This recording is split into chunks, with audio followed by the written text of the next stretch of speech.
On this week's episode of Science in Star Wars, It's totally like Rey! Force power. Welcome to Science and Star Wars, where we explore how close real-world science has come to our favorite Star Wars technology. I'm Anthony Carboni, and joining me over on the wall... Hello, my name is Watson.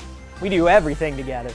And today, we're talking about using the Force of science to mimic using the Force. The Force. The Force. The Force. The Force. The Force. Force. The Force. The Force. The Force? The Force. It's something they talk about kind of a lot in Star Wars. Watson, what do you know about the Force? In the film A New Hope, Obi-Wan defines the Force as an energy field that gets its power from all living things. It surrounds us, it penetrates us, and it binds the galaxy together. Okay, but what does that even mean? Midichlorians are a microscopic life form that resides within all living cells.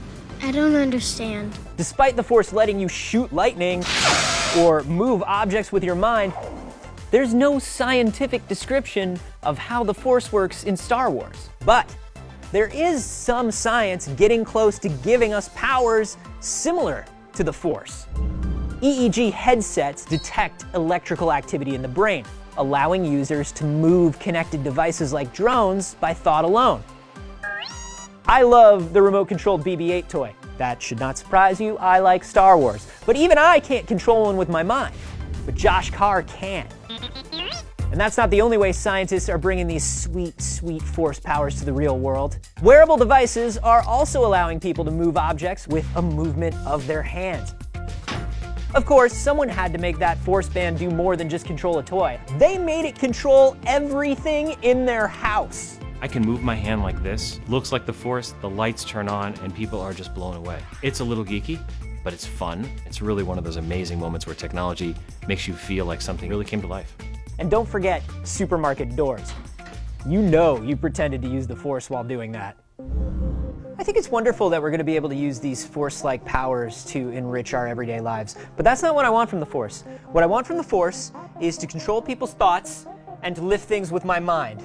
Ashley Eckstein, you are Ahsoka Tano, and I feel like I am just about to become another Sith that you hang out with. Well, you know what, Anthony? As the voice of a Jedi, I always think I have the Force, but I don't really. So are you going to teach me how to use the Force today? Yes, or as close to it as is possible in reality. I want to start off with something I really love from the Last Jedi trailer. Is this when Rey puts her hand down and all the particles come up? Yes. Bring it on. All right, we are going to hook you up to this air ionizer and charge you up with about 10,000 volts of static electricity.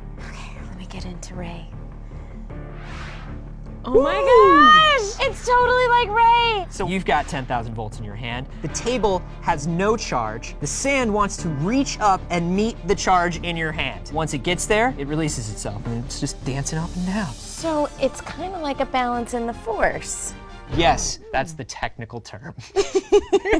What is the next thing you think of when you think of Jedi? These aren't the droids. you're looking for. Yes. This is the Jedi Mind Trick helmet. What we're going to do is hook 2 electrodes up to my vestibular system. That's my inner ear, my sense of balance. And then I'm going to give you a controller, and whichever way your hand goes, so goes my body. No way! Yes. I am now wearing the helmet. I can't see anything. I am just going to walk straight. You are going to turn me.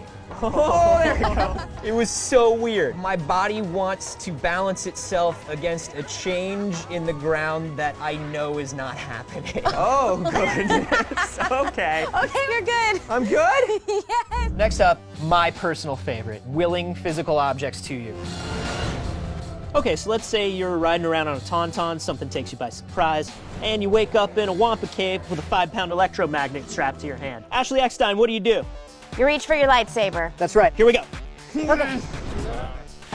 The Force is not strong with you, man. Wow, give it a second, Ashley. Let me move it closer. Okay. Thank you. Oh, the Force!